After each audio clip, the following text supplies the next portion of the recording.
Chapitre 3.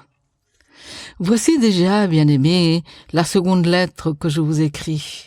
Dans l'une et dans l'autre, je cherche à éveiller, par des avertissements, votre saine intelligence, afin que vous vous souveniez des choses annoncées d'avance par les saints prophètes et du commandement du Seigneur et Sauveur enseigné par vos apôtres.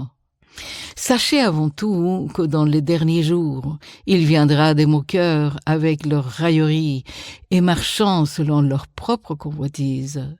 Ils disent « Où est la promesse de son avènement ?»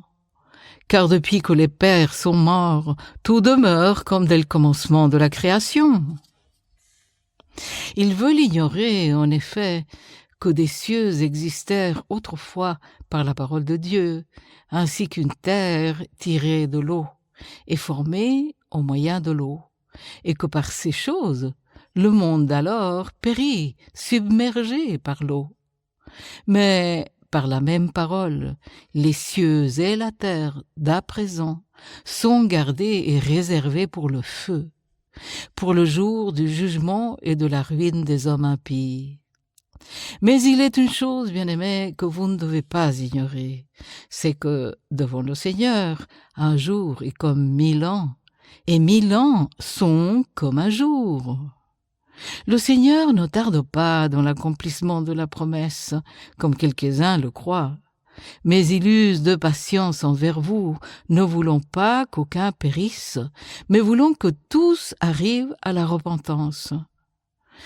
Le jour du Seigneur viendra comme un voleur.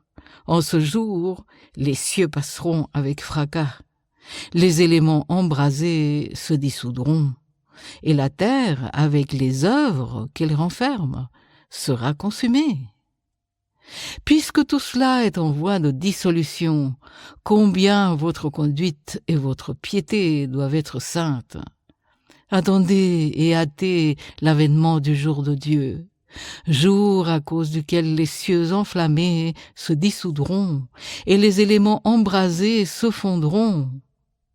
Mais nous attendons, selon sa promesse, de nouveaux cieux et une nouvelle terre, où la justice habitera.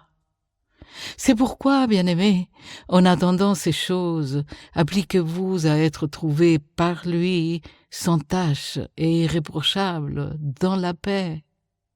Croyez que la patience de notre Seigneur est votre salut, comme notre bien-aimé frère Paul vous l'a aussi écrit selon la sagesse qui lui a été donnée.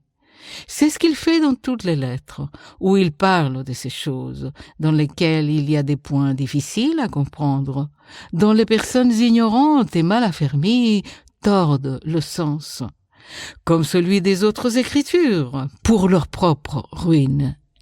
Vous donc, bien-aimés, qui êtes avertis, tenez-vous sur vos gardes, de peur qu'entraînés par l'égarement des impies, vous ne veniez à déchoir de votre fermeté. Mais croissez dans la grâce et dans la connaissance de notre Seigneur et Sauveur Jésus-Christ.